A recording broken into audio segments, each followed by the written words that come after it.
खूप वर्षातून मी हे काम करायला घेतलं होतं. कोणतं ते तुम्हाला पुढे समजेलच. पण तोपर्यंत मला संध्याकाळच्या स्वयंपाकाला एवढा उशीर झाला होता ना, म्हटलं चला झटपट, पटापट काहीतरी करूयात. मग म्हटलं मेथीची भाजी आणि भाकरीचा बेत करूया.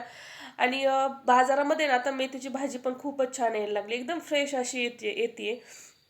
आणि एकीकडे मी पाणी तापत ठेवलं होतं आणि पाण्याचा गॅस बंद करायचा त्यासोबत मी भाजीचा पण गॅस बंद केला. आणि म्हणतात ना गडबडीमध्ये आपल्याकडून काहीतरी होतं. मला एवढ्या जोरात भाकर पोळली ना, पण जाऊ द्या तोपर्यंत भात पण करायला घेतला होता आणि हे बघा काय झालं माझ्यासोबत. आणखी एक घटना घडली ती म्हणजे लाईटच गेली भात करता करता. आणि लाईट यायला एवढा उशीर झाला ना, अर्धा पाऊण तास झाला तर लाईट काय आली नाही. चला म्हटलं मस्तपैकी असं कॅन्डल लाईट डिनर करूया. मग कुठे जेवण करून सगळं आवरून झाल्यावरती लाईट आली. तर मग हे बघा खूप वर्षातून हे मी काय काम करायला घेतलं होतं आणि मला हे करायला एवढं आवडतं ना, एकदा करायला घेतलं ना उठायची इच्छाच होत नाही. तर मी असं काही विणकाम करत होते. आता काय बनवते तुम्हाला पुढे समजेलच. बाय.